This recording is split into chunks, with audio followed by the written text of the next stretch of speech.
you have a concept that resonates with me profoundly, which is that suffering is sacred. You have to do it well, though. And I think there's a few key things that you have to recognize. And when you were telling your story about your wife, I don't even know who I would be without my wife. And as I think so, for a period, my wife and I now, I would say, are in very a-traditional gender roles. But in the beginning of our marriage, it was very traditional in a way that was profoundly transformative. So much of the way that she tried to express herself in the world was through me. So she was a stay-at-home wife, but very shrewd, very sharp, and would push me to be better, and was beyond supportive when things were not going well for me, and in a very similar vein of like, I don't care if we're poor. I want to see you happy. That's all that matters to me. And so when I was profoundly unhappy, I would come home and I would say, don't ask me about my day. I don't want to think about it. I have to separate myself from that. And so finally, it got to the point where she was like, look, this is starting to damage our marriage. And so I'm going to need you to work less, to figure something out, whatever. And so that's when I went in and decided I was going to quit, and we were going to move to a small town in Greece, and I was going to write again. She's Greek.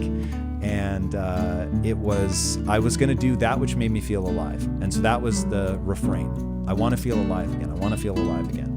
And so I knew what that felt like because I had pursued my art so fervently for years, and it made me feel some kind of way. And so I recognized the decline, was able to associate it with, well, you're just trying to get rich. You've made money. It hasn't changed. So there's something here that you fundamentally misunderstood about the world. And my, I guess, liminal thing had been going on for a while, because when I left film school and did not understand how to break into the film industry, that was a devastating period. And I would just lay on the floor. And I couldn't afford to furnish my apartment, and I would the plenty of room sort to of lie down. like hilarity was not lost on me. I could feel like that cheap nylon carpet that you get in cheap apartments, and it would leave like an imprint on my face because I would just lay on the floor. And I'm like, this is so ridiculous. And I started reading about the brain. And I don't remember where that insight came from. Maybe something I picked up in college. I don't know. But I was like, I need to learn about how the brain works.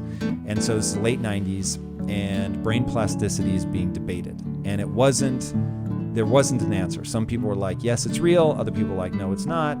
And I was like, you know what? I'm going to act as if it's true, because that's so much more hopeful.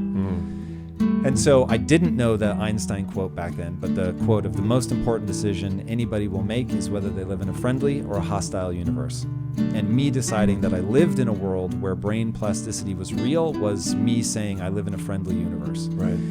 And so I started trying to get better. And I was teaching at the time. And so I'm teaching film, and I start noticing I can make the students' films better. If I can make their films better, because by this point I believe I have no talent. That's a whole part of the story. So I believe I'm completely talentless. I thought I was born with talent. I clearly was not. I don't know how to break into the industry I'm going to teach, because those that can do and those that can't teach. But I'm reading about the brain plasticity. I'm helping the students make their films better. And I have a question in my mind, which is, well, if I can make their films better, why can't I make my own better? I was like, maybe I could.